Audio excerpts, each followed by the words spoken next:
Welcome back to Investing Talk Podcast. Today we're looking at Micron. As usual, before we start, subscribe, like, and comment to this video to support the show. And if there's a specific company you want us to look into, leave it in the comments below. So let's get into the analysis. And this is a really interesting one. We're looking at a company that's, well, it's right at the heart of this whole tech boom, and the sentiment is just overwhelmingly bullish, like a 9 out of 10. Right. And the whole story, it seems to boil down to its role in AI, the actual hardware. Exactly. It's all about building the foundation for artificial intelligence. That feels like the key thing we have to unpack here. It's not just another chip maker. It's about this very specialized kind of memory. Micron keeps getting called out as, a top beneficiary of this AI demand wave. So the question is, why is this time different? We've seen memory cycles before. That's the perfect question. And the answer really is in 3 letters. HBM, high bandwidth memory. They have a huge competitive advantage here. I mean, the most telling stat we found is that their HBM is completely sold out. Sold out. Through the entire year of 2025. Wow. Okay, so when a product is completely booked up a full year in advance, that's not a normal cycle. That signals something structural is happening. It's structural demand. But let's break that down for someone newer to this. Why is HBM so special? What makes it so hard to produce that it gives them this competitive moat? Yeah, that's a great point, because it's not just faster memory. It's a whole different level of manufacturing complexity. With HBM, you're literally stacking memory chips vertically right next to the main processor. So it's a packaging challenge. It's an advanced packaging challenge, and that means very few players can actually do it well and at scale. That complexity is what locks in their advantage. It also means they can get much higher and much more stable margins than they ever could with, standard commodity memory. That's the insight right there, the shift from commodity to complex specialty product. It's no wonder you see these huge endorsements. I think I even saw one from NVIDIA's CEO. You did? Yeah. He singled them out, called them invaluable for next-gen AI breakthroughs. That's a direct line from their tech to the biggest driver in the entire industry. Okay, so that's the story. Let's see if the numbers back it up. Let's shift over to the financials, because the momentum there seems to finally be catching up. It really is. The company is let's say, accelerating very quickly out of that last cyclical dip. And the numbers are huge. I'm looking at trailing 12 months revenue, $37.8 billion. That's a almost 49% increase year over year. A massive expansion. Yeah. And the leverage on that is even better. Net income just exploded to $8.54 billion. $8.5 billion. Which is, that's almost 10 times what it was the year before. Yeah. It just shows you how fast the profits come roaring back when they get that pricing power. It comes out to a trailing EPS of $7.59. Okay, wait a minute, though. Those numbers are incredible, but memory has always been this boom and bust story, right? You get these huge peaks. How do we know this isn't just another peak that's going to crash in 2026? That's the right pushback. And the confidence really comes from the forward guidance. Because of those HBM orders being pre-booked, they have unusual visibility. Management is actually signaling that growth is going to accelerate from here. So what are they projecting?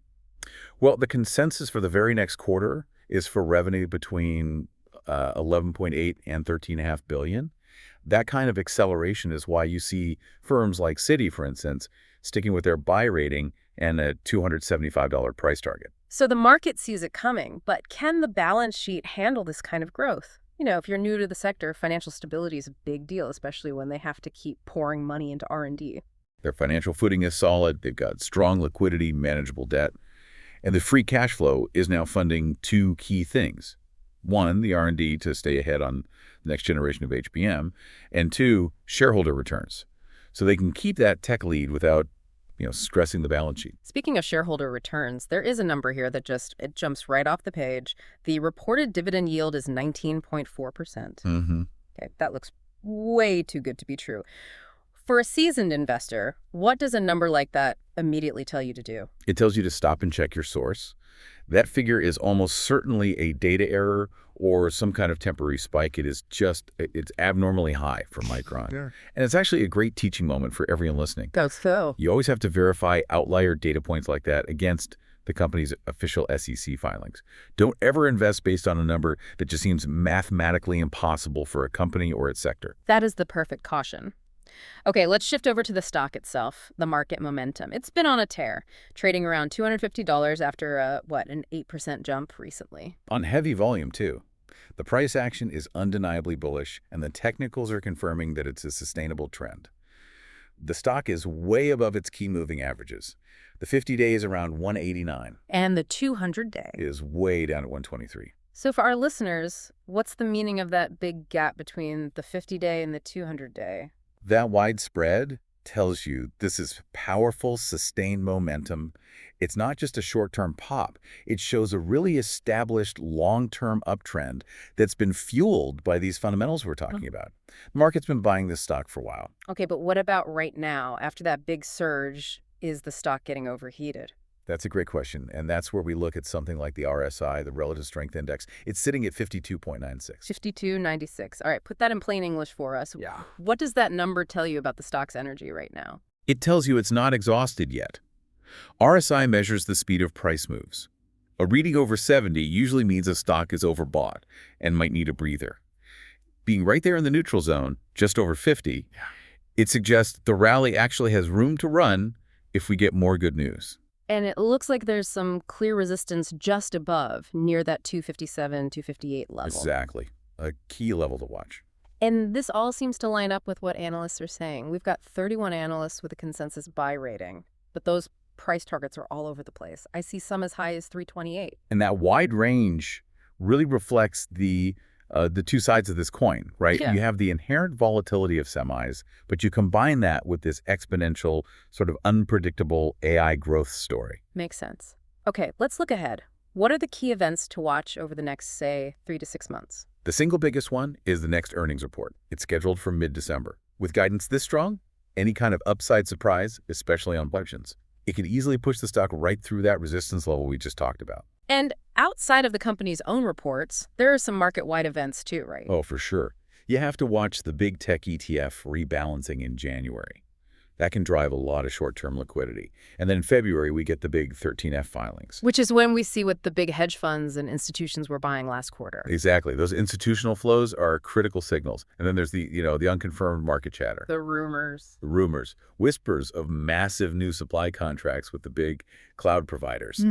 And some speculation that with cash flow getting so strong, they might announce a bigger share buyback program. That's all the upside. We have to stay balanced. What's the risk here? Why could this all go wrong? The big looming risk is always cyclicality.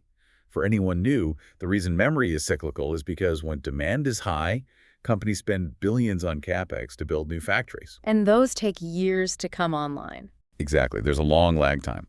And what happened historically is that all this new supply hits the market at once, causes a huge glut, and then prices just crash. It's the classic boom-bust cycle.